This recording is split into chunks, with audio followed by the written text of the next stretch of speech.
Weekend എന്താ പരിപാടി? ഞങ്ങള് പടത്തിന് പോവും. അപ്പൊ നീയോ? ഞാൻ ഉണ്ടാവില്ലല്ലോ. I'll be in New York. You poor Indians.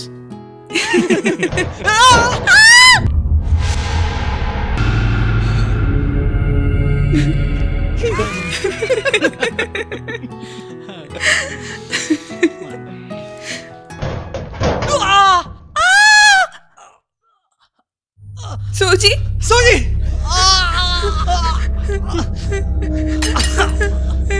സോജി എന്താ ഇത്? സോജി സോജി സോജി സോജി സോജി സോജി സോജി സോജി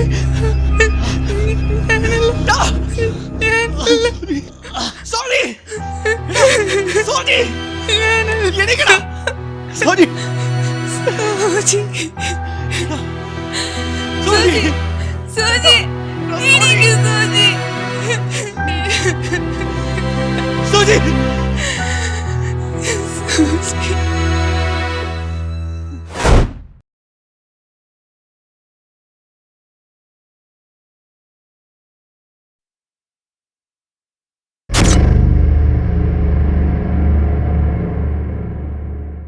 ബോഡി ആരെങ്കിലും ക്ലെയിം ചെയ്തിട്ടുണ്ടോ? അവരുടെ അപ്പനും അമ്മയും വന്നിട്ടുണ്ട് സാർ. മാർക്കിങ്സ് എല്ലാം കഴിഞ്ഞ് ബോഡി എത്രയും പെട്ടെന്ന് പോസ്റ്റ്മോർട്ടത്തിന് എത്തിക്കണം. നമ്മുടെ ഭാഗത്തുനിന്ന് യാതൊരു ഡിലേയും ഉണ്ടാവരുത്. ഭദ്രൻ സർ, ഈ ചുറ്റോട്ടൊക്കെ ഒന്ന് സെർച്ച് ചെയ്യണം. സർ. സംശയാസ്പദമായ രീതിയിൽ എന്തെങ്കിലും കണ്ടാൽ നിങ്ങൾ റിപ്പോർട്ട് ചെയ്യണം. സർ. സർ, ഇവിടുത്തെ ലിഫ്റ്റ് ഓപ്പറേറ്റർ മാണിക്കും അയാൾ ഒളിവിലാണ്. അയാളുടെ കുറച്ച് ഫോട്ടോസും ഡീറ്റെയിൽസും കിട്ടിയിട്ടുണ്ട്. ഗുഡ്. ആ ഫോട്ടോസും ഡീറ്റെയിൽസും എത്രയും പെട്ടെന്ന് കൺട്രോൾ റൂമിൽ എത്തിക്കണം. അതെല്ലാ സ്റ്റേഷനിലും എത്തിക്കാനുള്ള ഏർപ്പാട് എത്രയും പെട്ടെന്ന് ചെയ്യാൻ പറയണം. അവനെ എനിക്ക് എൻ്റെ കസ്റ്റഡിയിൽ കിട്ടണം അറ്റ് എനി കോസ്റ്റ്. IT കമ്പനിയിൽ വർക്ക് ചെയ്യുന്ന 3 സുഹൃത്തുക്കൾ, റോഷ്നി ആൻഡ്രൂസ്, ജീവൻ ശങ്കർ, പിന്നെ കൊല്ലപ്പെട്ട സോജി അബ്രഹാം. അവരുടെ ഒപ്പം ലിഫ്റ്റിൽ 4-മനായി ഒരു പഴയ കേടി ഈച്ചവർക്കി. കൊള്ളാം. എൻ്റെ 56-ാമത്തെ കേസ്.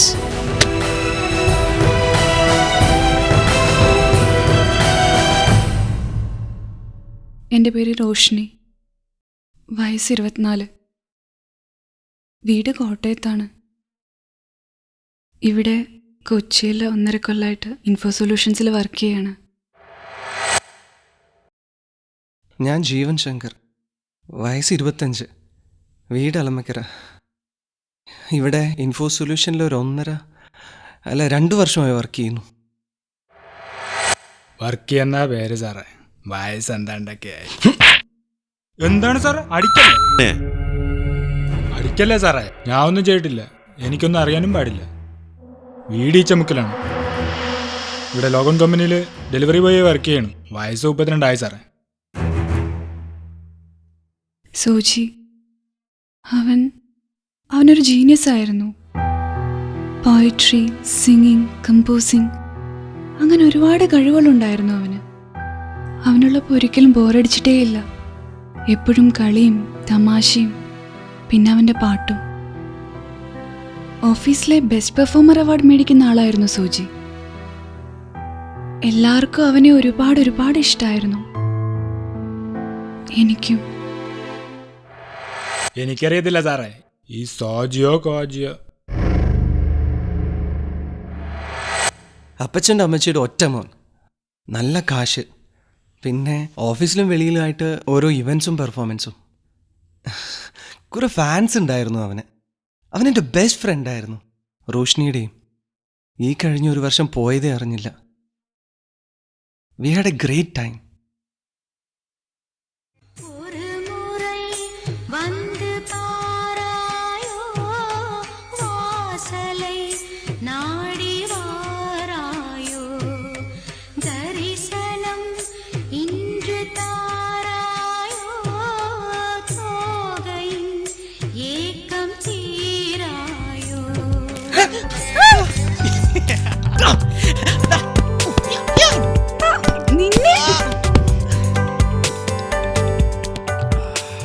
എടാ കഴിക്കണടാ, വിശക്കണു. റോഷ്നി എന്തെങ്കിലും ഉണ്ടാക്ക്. എനിക്ക് വയ്യ, നീ പോയി ഉണ്ടാക്ക. രാവിലെ ഒന്നും കഴിച്ചു. നിന്റെ വീടല്ലേ, നിനക്ക് പോയി ഉണ്ടാക്കിക്കൂടെ? ഒന്നുമില്ല, എന്തെങ്കിലും പ്ലീസ്. ഞാൻ പോവാട്ടോ. പോവല്ലേ പ്ലീസ്, വിശന്നിട്ടില്ല, എന്തെങ്കിലും പ്ലീസ്. ശരി.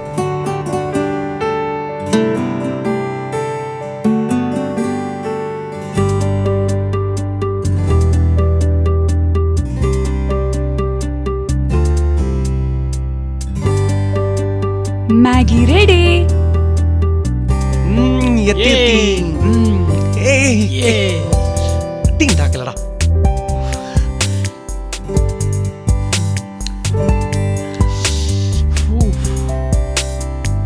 എങ്ങനെയുണ്ട്?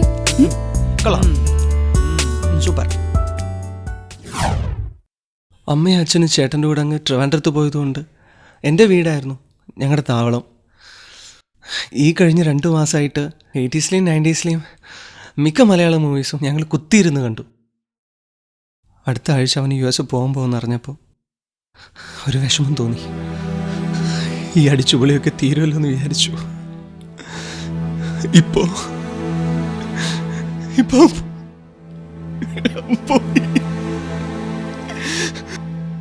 എല്ലാം സന്തോഷമായിട്ട് പോവുമായിരുന്നു. Everything was fine. അപ്പോഴേ അങ്ങനെ ഒരു ഫേറ്റ്ഫുൾ തമാശ കാണിക്കാൻ തോന്നിയത് എപ്പോഴും കാണിക്കുന്നതാ. ഞാൻ അവരോട് പറഞ്ഞിട്ടുണ്ട് വേണ്ട വേണ്ടെന്ന്. പക്ഷെ അതിങ്ങനെയൊക്കെ ആവുമെന്ന്. മോനെ സത്യം പറയടാ, സോജിയെ കൊന്ന നീയല്ലേ? അല്ല സാറേ, ഞാനല്ല സാറേ, തല്ല സാറേ, ഞാൻ എല്ലാം പറയാം സാറേ. അന്ന് ലിഫ്റ്റിൽ ലൈറ്റ് പോയി, പെട്ടെന്നൊരു നിലവിളി കേട്ടു. ഞാനാ പേടിച്ചു പോയി സാറേ. ലൈറ്റ് വരുമ്പോൾ പിള്ളേരെല്ലാം നമ്മയൊക്കെ ചിരിക്കുകയാണ്. കണ്ടപ്പോൾ ഒരു കലിപ്പ് തോന്നി സാറേ. പണ്ടത്തെ സെറ്റപ്പായിരുന്നെങ്കിൽ നമ്മളൊരു പണി കൊടുത്തേനെ. ഇപ്പോൾ അതെല്ലാം നിർത്തി 3 വർഷമായി സാറേ. ലോകം കമ്പനിയിലെ പണിയും ഭാര്യയും കുട്ടികളുമായിട്ട് ജീവിക്കുകയാണ്. അപ്പോഴാ വീണ്ടും കറണ്ട് പോയി സാറേ. പിന്നെയും പിള്ളേർ കൂവി. കറണ്ട് വന്നപ്പോൾ വിശ്വസിക്കാൻ പറ്റില്ല സാറേ. ആകെ ചോരയുടെ മണം. കത്തി പിടിച്ചോണ്ട് ആ കൊച്ചും ഞാനാകെ വിറച്ചു പോയി സാറേ. അപ്പോഴേക്കും മറ്റേ പയ്യ എന്നെ പിടിച്ചിടിക്കാൻ തുടങ്ങി. ഞാനാണ് പോലും അത് ചെയ്തത്. സഹിയേട്ടപ്പം ഞാൻ 2 കൊടുത്തു സാറേ. ഇനിയെല്ലാം എൻ്റെ തലയിൽ കെട്ടി വെച്ച് എന്നെയും കൊന്നേരെ സാറേ. അന്വേഷിച്ചപ്പോൾ വർക്കി പറഞ്ഞ കാര്യങ്ങളെല്ലാം കറക്റ്റാണെന്നാണ് തെളിഞ്ഞത്. സർ, വർക്കി പലതവണ ഇൻഫോ സൊല്യൂഷൻസിൽ പാഴ്സൽ ഡെലിവറിക്കായി പോയിട്ടുണ്ട്. അവിടുത്തെ റിസപ്ഷനിസ്റ്റും മറ്റ് സ്റ്റാഫും യാതൊരു കംപ്ലൈൻറ്റും വർക്കിയെക്കുറിച്ച് പറഞ്ഞിട്ടില്ല. പെട്ടെന്നുണ്ടായ ഒരു ദേഷ്യത്തിലാണ് സോജിയെ കൊന്നതെങ്കിൽ വർക്കിടയിൽ ആ കത്തി എങ്ങനെ വന്നു? അതിനുള്ള സാധ്യത നമുക്ക് തള്ളിക്കളയാം. ഇൻഫോ സൊല്യൂഷൻസിലെ സെക്യൂരിറ്റി ക്യാമറയിലുള്ള ദൃശ്യങ്ങൾ, അതിൽ സോജി ഒഴികെ മറ്റു മൂവരുടെ കയ്യിലും ബാഗ് ഉണ്ടായിരുന്നു. അപ്പോൾ റോഷ്നിയെയും ജീവനെയും നമുക്ക് ഒരേപോലെ സംശയിക്കാം. കരുതിക്കൂട്ടിയുള്ളൊരു കൊലപാതകമാണിതെങ്കിൽ അതിന് തക്കതായൊരു കാരണം ഉറപ്പായിട്ടും ഉണ്ടാവും. സോജിയെ കൊന്നത് നീയല്ല എന്നുള്ളതിന് എന്താണ് തെളിവ്? കത്തി നിന്റെ കയ്യിലായിരുന്നല്ലോ. സർ, എനിക്കറിയാം കറണ്ട് വന്നപ്പോ കത്തി എന്റെ കയ്യിലായിരുന്നു. പക്ഷെ അതാ ഡെലിവറി ബോയ് എന്റെ കൈ പിടിപ്പിച്ചതാ. ഞാൻ എന്തിനാ അവനെ കൊല്ലണം? ഇല്ല സർ, ഞാൻ അങ്ങനെ ചെയ്തിട്ടില്ല. സോജി എന്റെ ഫ്രണ്ട് മാത്രമായിരുന്നില്ല. We were in love.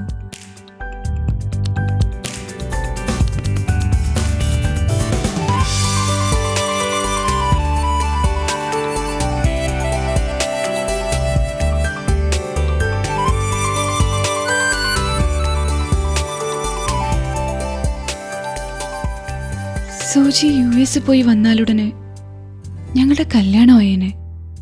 വീട്ടിലാണെങ്കിലും അമ്മയ്ക്കും പപ്പയ്ക്കും ഒക്കെ അവനെ ഇഷ്ടമാണ്. ഒരാഴ്ച മുന്നേ എല്ലാം ഫിക്സായേ. ഇത് ആ ഡെലിവറി ബോയ് തന്നെ ചെയ്തതാകും. അത് അവൻ തന്നെ. കാരണം അന്ന് കറണ്ട് പോയപ്പോൾ അവൻ്റെ ഭാഗത്തുനിന്നൊരു മൊമെന്റ് എനിക്ക് ഫീൽ ചെയ്തിരുന്നു. സൂചിയുടെ അലർച്ചയും കേട്ടു. അപ്പൊ ആരോ എൻ്റെ കയ്യിലും കയറി പിടിച്ചു. കറണ്ട്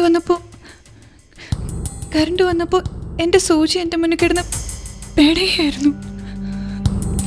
എൻ്റെ കയ്യിലൊരു കത്തിയും. സംഭവിച്ചൊന്നും എനിക്ക് വിശ്വസിക്കാൻ പറ്റുന്നില്ല സർ. സൂചിയില്ലാത്ത ജീവിതം.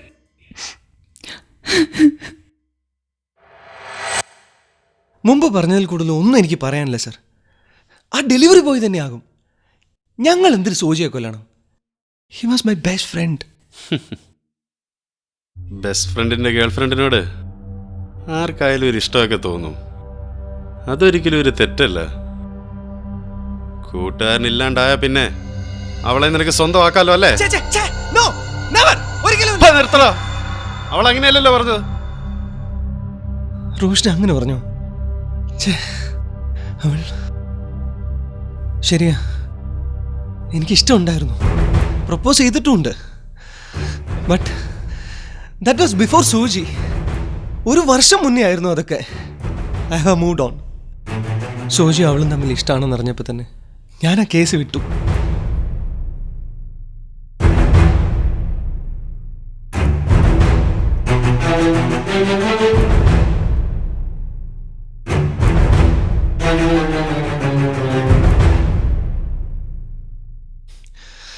I can't believe this. ഇപ്പം അവൾ പഴയ കാര്യമൊക്കെ പറഞ്ഞ് എന്നെ കൊടുക്കാൻ നോക്കുക. എനിക്ക് അവളെ സംശയമില്ലായിരുന്നു ഇതുവരെ. ആ ഡെലിവറി ബോയ് തന്നെയാവും ചെയ്തെന്ന് വിശ്വസിച്ചു. ഇപ്പം തോന്നുന്നു അവൾ തന്നെയാവും ചെയ്തിട്ടുണ്ടാവുക. കത്തി അവളുടെ കയ്യിലായിരുന്നില്ലേ? കൊള്ളാം, നീ മിടുക്കനാ, അവള് മിടുമിടിക്കുക. രണ്ടുപേരും കൂടി അങ്ങോട്ടും ഇങ്ങോട്ടും കുറ്റപ്പെടുത്തി കളിക്കുകയാണല്ലേ. ഒരു കാര്യം ഞാൻ പറഞ്ഞേക്കാം, ഉള്ളതുപോലെ പറഞ്ഞില്ലെങ്കിൽ നിന്നെ ഒന്നും ഒരുത്തിനും ഇവിടുന്ന് രക്ഷപ്പെടുത്താൻ പോകുന്നില്ല. മനസ്സിലാടാ? ഞാനത് ചെയ്തിട്ടില്ല സാർ. അവള് തന്നെയാകും. അവളെന്നെ ഒരാഴ്ച മുന്നേ വിളിച്ചിരുന്നു. സാരല്ലടാ, ഇറ്റ്സ് ഓക്കെ. നീ ഇത് നേരത്തെ പറഞ്ഞിരുന്നെങ്കിൽ ഞാൻ ഒരുപക്ഷെ വിശ്വസിക്കില്ലായിരുന്നു.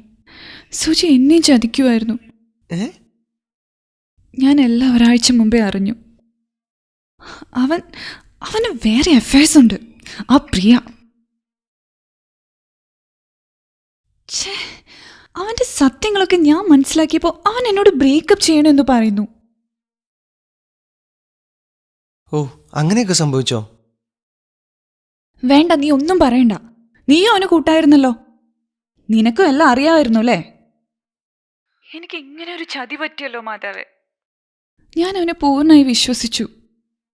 കഴിഞ്ഞ ആഴ്ച അവൻ ഡിലീറ്റ് ചെയ്യാൻ മറന്നുപോയ മെസ്സേജസ് കണ്ടപ്പോൾ എൻ്റെ കണ്ണ് നിറഞ്ഞുപോയി.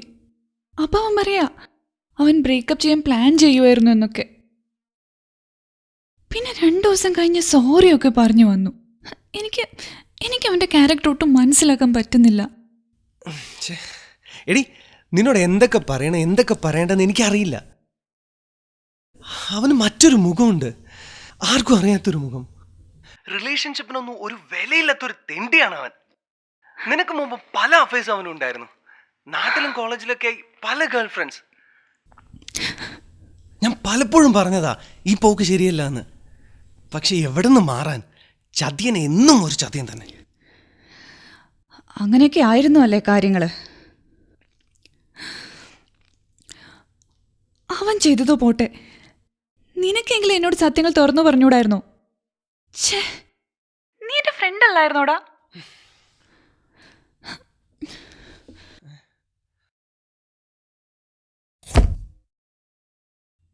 ഇതാ ഫോറൻസിക് റിപ്പോർട്ട്. കൊല ചെയ്യാൻ ഉപയോഗിച്ച കത്തിയിൽ നിന്റെ ഫിംഗർ പ്രിന്റ്സ് മാത്രം. കൊല ചെയ്യാനുള്ള കാരണവും നിനക്ക് മാത്രം. നോ, ഇല്ല, ഞാനത് ചെയ്തിട്ടില്ല, ചെയ്യൂല. ഞാൻ എന്തിനു ചെയ്യണം? Why should I? സോജിക്ക് നീ മാത്രമല്ല ഗേൾ ഫ്രണ്ട് അല്ലേ?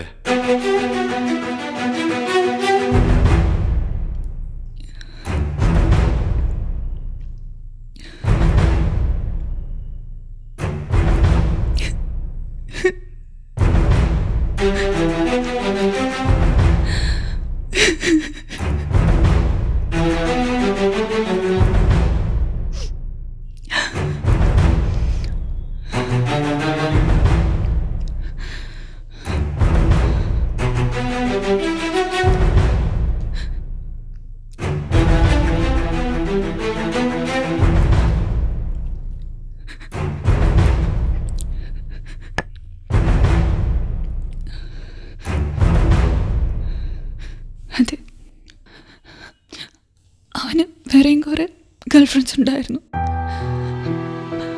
പക്ഷെ അതെനിക്ക് മനസ്സിലാക്കാൻ പറ്റിയില്ല. കൺമുമ്പിലുള്ള പലതും കാണാൻ പറ്റിയില്ല.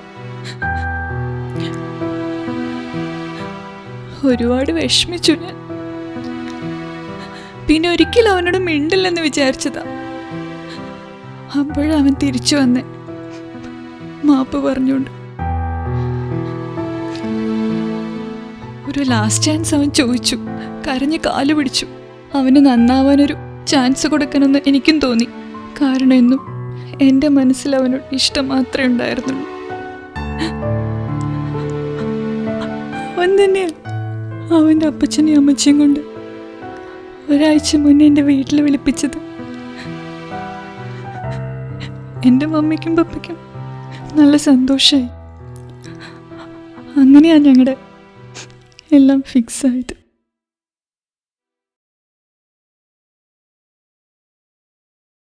നീയും ജീവനുമായുള്ള ബന്ധം അത് സോജിക്കറിയുമായിരുന്നോ?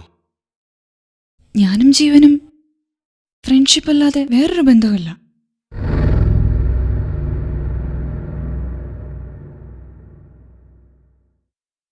ജീവൻ എന്നെ 1 വർഷം മുന്നേ പ്രപ്പോസ് ചെയ്തിരുന്നു.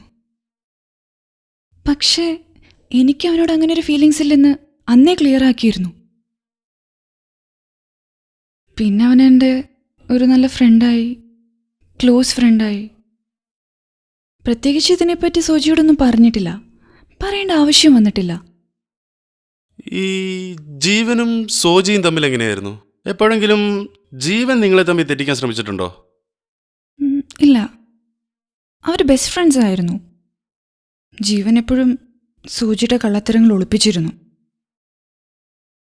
പക്ഷേ ഈ അടുത്ത് അവർ തമ്മിലൊരു പ്രശ്നമുണ്ടായി.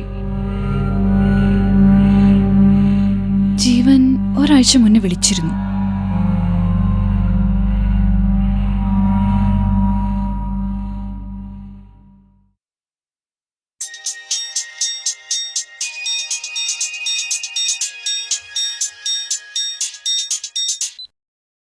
ഹായ്ഡാ, വാട്സ്ആപ്പ്. ഓ, എന്തപ്പ്? എന്താടാ, എന്താ പ്രശ്നം? ഏയ്, ഒന്നുമില്ല. പറയടാ, എന്താ പ്രശ്നം? അവൻ എന്നെ ചതിച്ചു. ആര്? ആ സോജി. നിനക്കറിയില്ലേ, ആ US ഓപ്പർച്യൂണിറ്റിക്ക് വേണ്ടി ഞാൻ എത്ര എഫേർട്സ് ഇട്ടതാ. രാവും പകലും കഷ്ടപ്പെട്ടു, ചെയ്യാവുന്ന പണിയെല്ലാം ചെയ്തു. നിനക്കറിയില്ലേ how important it was for me. അച്ഛൻ ക്യാൻസർ ട്രീറ്റ്മെൻറ്റിന് വേണ്ടി RCC ട്രിവാൻഡ്രത്താണ്. US പോകാൻ പറ്റിയിരുന്നെങ്കിൽ ട്രീറ്റ്മെൻറ്റിനുള്ള കാശ് ഉണ്ടാക്കാൻ പറ്റിയേനെ. ഇതൊക്കെ അവനും അറിയാം. എന്നിട്ട് മാനേജേഴ്സിനൊക്കെ സോപ്പിട്ട് ഡ്രിങ്ക്സ് പാർട്ടി കൊടുത്ത് നൈസായിട്ട് എൻ്റെ ഓപ്പർച്യൂണിറ്റി സ്വന്താക്കി. എന്നെക്കുറിച്ച് അവൻ ഓർത്തില്ലല്ലോ. എനിക്കവനെ കൊല്ലാനുള്ള ദേഷ്യമുണ്ട്.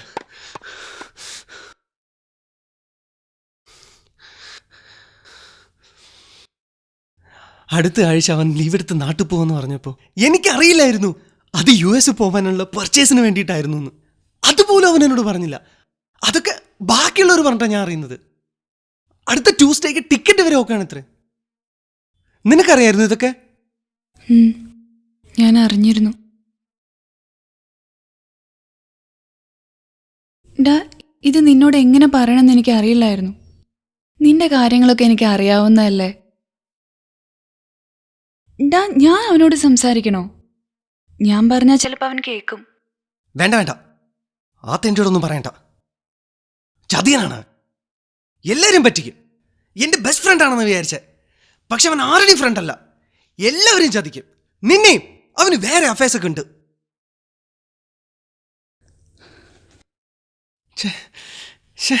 ഇതൊന്നും നിന്നോട് പറയണ്ടായിരുന്നു.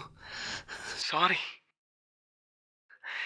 എൻ്റെ വിഷമവും സങ്കടവും ദേഷ്യവും സഹിക്കാഞ്ഞിട്ട് നിന്നെ വിളിച്ചതാ. സോറി. ഇതൊന്നും നിന്നോട് പറയണ്ടായിരുന്നു. സോറി. സാരല്ലടാ, ഇറ്റ്സ് ഓക്കെ. നീ ഇത് നേരത്തെ പറഞ്ഞിരുന്നെങ്കിൽ ഞാൻ ഒരുപക്ഷെ വിശ്വസിക്കില്ലായിരുന്നു. സുജി എന്നെ ചതിക്കുമായിരുന്നു. കാരണം ഇപ്പൊ രണ്ടുപേർക്കുമുണ്ട്. താൻ ഇഷ്ടപ്പെട്ട പെൺകുട്ടിയും താൻ ആഗ്രഹിച്ച US ഓപ്പർച്യൂണിറ്റി തട്ടിയെടുക്കുകയും ചെയ്ത സോജിയെ കൊന്നത് ജീവനാണോ? അതോ ചതിയനായ സോജിനി ജീവിച്ചിരിക്കേണ്ടതെന്ന് തീരുമാനിച്ചത് റോഷ്നിയാണോ? സാക്ഷിമൊഴികളിൽ നിന്ന് ഇനിയൊന്നും അറിയാനില്ല. ഈ കേസിന് മുന്നോട്ട് പോകണമെങ്കിൽ മറ്റെന്തെങ്കിലും ബ്രേക്ക് ത്രൂ ഉണ്ടായേ തീരൂ. സർ, മാണിക്യം സൗത്ത് സ്റ്റേഷനടുത്തുള്ള അപ്പൂസ് ലോഡ്ജിലുണ്ടെന്ന് ഒരു ഇൻഫർമേഷൻ കിട്ടിയിട്ടുണ്ട്. വണ്ടി എടുക്ക്, അവനെ എത്രയും പെട്ടെന്ന് പിടിക്കണം. പറടാ. സാറേ, ഞാൻ എല്ലാം പറയാം. ആ സോജി സാർ പറഞ്ഞിട്ടാണ് ഞാൻ ലിഫ്റ്റ് ഓഫ് ആക്കി. അന്ന് രാവിലെ എന്നെ വിളിച്ചായിരുന്നു. 6:30 കറണ്ട് പോകുന്നേ. അപ്പോൾ ജനറേറ്റർ ഓൺ ചെയ്ത് അപ്പം തന്നെ ഓഫ് ചെയ്യാൻ പറഞ്ഞായിരുന്നു. ഞാൻ ചോദിച്ചതാ സാറേ എന്തിനാന്ന്. അപ്പോൾ പറഞ്ഞു എന്തോ ഫ്രണ്ട്സിൻ്റെ അടുത്ത് ബെറ്റെന്നോ ജയിക്കാനെന്നോ അങ്ങനെ എന്തോ ആണ് എൻ്റെ അടുത്ത് പറഞ്ഞു. എല്ലാം കറക്റ്റാ ചെയ്താൽ ഇനിയും കാശ് തരാമെന്ന് പറഞ്ഞായിരുന്നു. ഓഹോ, അപ്പൊ കാശ് തരാന്ന് പറഞ്ഞാൽ നീ എന്ത് കോപ്പം ചെയ്യൂടാ? ഇല്ല സാറേ, സോജി സാറിനെ എനിക്കറിയാം. എപ്പോൾ കണ്ടാലും സംസാരിക്കും, വല്ലപ്പോഴൊക്കെ വല്ലതും തരുകയും ചെയ്യും. ഞാനെല്ലാം ഒരു തമാശയാണെന്നാണ് വിചാരിച്ചേ. ജനറേറ്റർ ഓൺ ചെയ്തപ്പോൾ ആൾക്കാരുടെ വിളി കേട്ടാണ് ഞാൻ അങ്ങോട്ട് ചെന്നേ. അപ്പോൾ രക്തത്തിൽ കുളിച്ചെടുക്കുന്ന സോജി സാറിനെ കണ്ടു സാറേ. ഞാൻ പേടിച്ചു പോയി സാർ.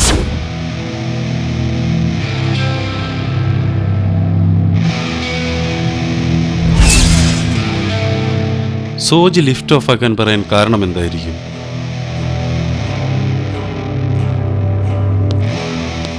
സോജിയാണ് ലിഫ്റ്റ് ഓഫ് ആക്കാൻ പറഞ്ഞതെന്ന് എന്താണ് ഉറപ്പ്? സോജിയുടെ നമ്പർ നിന്റെ ഉണ്ടായിരുന്നോ? ഇല്ല സാറേ, നമ്പർ എൻ്റെ ഇല്ലായിരുന്നു. വിളിച്ചിട്ട് സോജി സാറെന്നാ പറഞ്ഞേ. സുരേഷ്,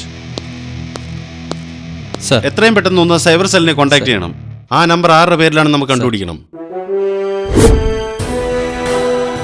വർക്കി, കേസിൽ ആദ്യ സംശയം തോന്നിയ ആൾ. ക്രിമിനൽ ബാക്ക്ഗ്രൗണ്ടുള്ള ലിഫ്റ്റിനകത്തെ ഓഡ് മാൻ. കൊല ചെയ്യാൻ പ്രത്യേകിച്ച് കാരണമൊന്നുമില്ലാത്ത ആൾ. റോഷ്നി, കൊല ചെയ്യാൻ കാരണമുള്ള ഒരാൾ. അവളുടെ കയ്യിൽ നിന്നാണ് കത്തി കണ്ടെടുത്തത്. ഫോറൻസിക് റിപ്പോർട്ടിലും അവളുടെ ഫിംഗർ പ്രിൻറ്റ്സ് അതിലുണ്ട്. അവളുടെ ലെഫ്റ്റ് കൈയിലെ ഫിംഗർ പ്രിൻറ്റ്സ്. റൈറ്റ് ഹാൻഡറായ റോഷ്നിക്ക് ഇടത്തെ കൈകൊണ്ട് ഇത്തരം ആഴത്തിലൊരു മുറിവ് സോജിയുടെ ദേഹത്തുണ്ടാക്കാൻ സാധ്യമല്ല. എൻ്റെ 56ാമത്തെ കേസിൽ ഞാൻ അന്വേഷിക്കുന്ന കൊലയാളി. സോജിയുടെ പേരിൽ മാണിക്യത്തെ വിളിച്ച് ലിഫ്റ്റ് ഓഫ് ചെയ്യാൻ പറഞ്ഞ ആളാണ്. ആ ആളാണ്.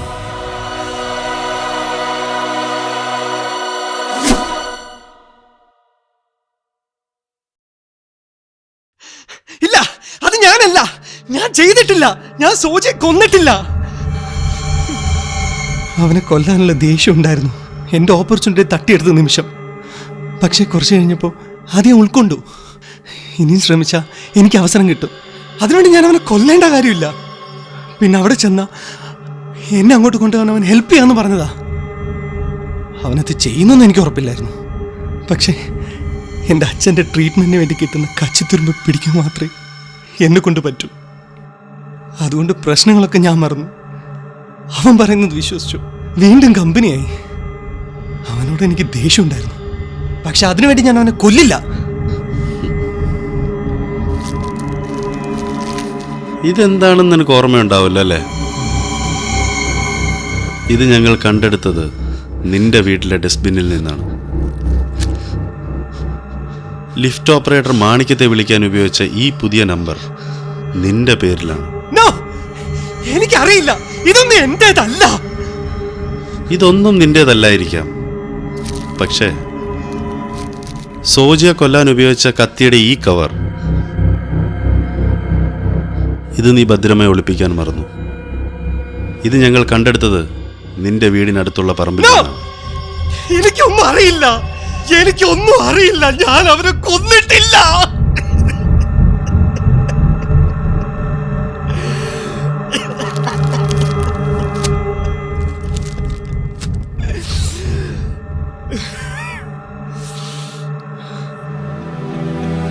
ഇല്ല, ഞാൻ സോജിയെ കൊന്നിട്ടില്ല. ഞാൻ സോജിയെ കൊന്നിട്ടില്ല. ആരെങ്കിലും എന്നെ ഒന്ന് വിശ്വസിക്കൂ. ഞാൻ കൊന്നിട്ടില്ല.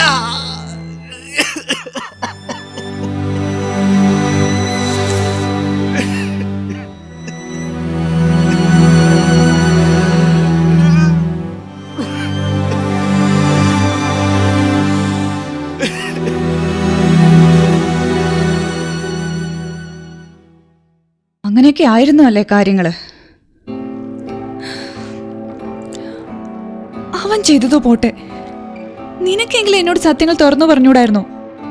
ഛേ, നീ എന്റെ ഫ്രണ്ട് അല്ലായിരുന്നോടാ?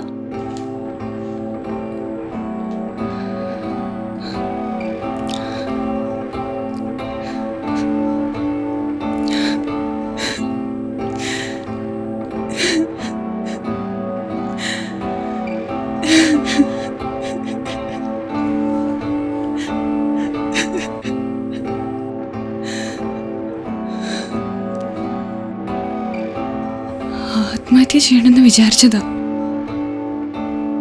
പിന്നെ കുറെ ആലോചിച്ചു നോക്കി. അല്ലെങ്കിലും ഞാനെന്തിനു ചാവണം? അവൻ ചെത്താ പോരെ. സൂജി എബ്രഹാം തിരിച്ചു വന്ന് മാപ്പൊക്കെ പറഞ്ഞ് ഒരു ലാസ്റ്റ് ചാൻസ് ചോദിച്ചപ്പോ എന്റെ മനസ്സ് ഒരുപാട് അലിഞ്ഞു പോയിരുന്നു. പിന്നെ ആലോചനയായിട്ട് അവന്റെ വീട്ടിൽ നിന്ന് വിളിച്ചപ്പോ ഒന്ന് സന്തോഷിച്ചു തുടങ്ങിയതാ. അപ്പോഴാ പ്രിയെ കണ്ടത്. അവൻ അവളെ വിട്ടിട്ടില്ലായിരുന്നു. ഇന്ന് രാവിലെയും കൂടെ മെസ്സേജും ഫോണും.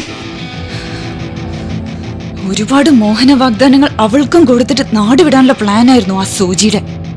അവൻ അങ്ങനെ പോകാൻ പാടില്ല. ഒരാഴ്ച US പോകാനുള്ള പർച്ചേസും കഴിഞ്ഞ് വീട്ടുകാരോടൊക്കെ ബൈ ബൈ പറഞ്ഞിങ്ങ് വരട്ടെ. നമുക്ക് 1-2 ദിവസം മാത്രമേ കിട്ടത്തുള്ളൂ. അതുകൊണ്ട് എല്ലാം പ്ലാൻ ചെയ്ത പോലെ തന്നെ നടക്കണം.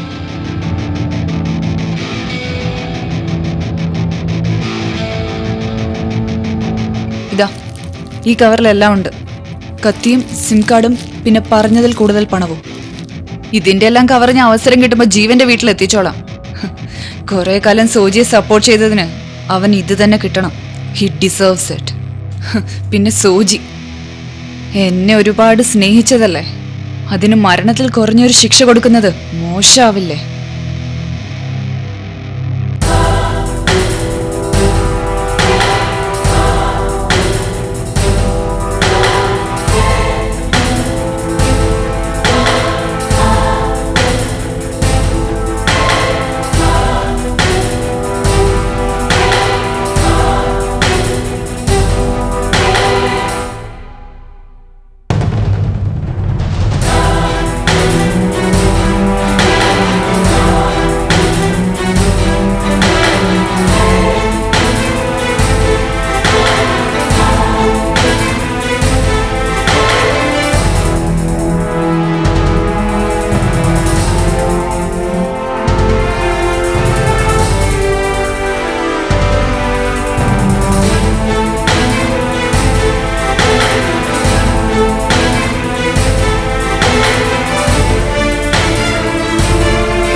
അവനെ കൊല്ലാനുള്ള ദേഷ്യം ഉണ്ടായിരുന്നു. എന്റെ ഓപ്പർച്യൂണിറ്റി തട്ടിയെടുത്ത നിമിഷം. പക്ഷെ കുറച്ച് കഴിഞ്ഞപ്പോൾ ആദ്യം ഉൾക്കൊണ്ടു. ഇനിയും ശ്രമിച്ചാൽ എനിക്ക് അവസരം കിട്ടും. അതിനോട് ഞാൻ അവനെ കൊല്ലേണ്ട കാര്യമില്ല. ഇതാ ഡെലിവറി ബോയ് തന്നെ ചെയ്തതാകും. അതെ, അവൻ തന്നെ. കാരണം അന്ന് കറണ്ട് പോയപ്പോ അവന്റെ ഭാഗത്തു നിന്നൊരു മൊമെന്റ് എനിക്ക് ഫീൽ ചെയ്തിരുന്നു. പണ്ടത്തെ സെറ്റപ്പായിരുന്നെ നമ്മളൊരു പണി കൊടുത്തേനെ. ഇപ്പൊ അവള് പഴയ കാര്യമൊക്കെ പറഞ്ഞ് എന്നെ കൊടുക്കാൻ നോക്കുക. എനിക്ക് അവളെ സംശയമില്ലായിരുന്നു ഇതുവരെ. ആ ഡെലിവറി ബോയ് തന്നെയാണ് ചെയ്തെന്ന് വിശ്വസിച്ചു. ഇപ്പൊ തോന്നുന്നു അവള് തന്നെയാണ് ചെയ്തിട്ടുണ്ടാവുക.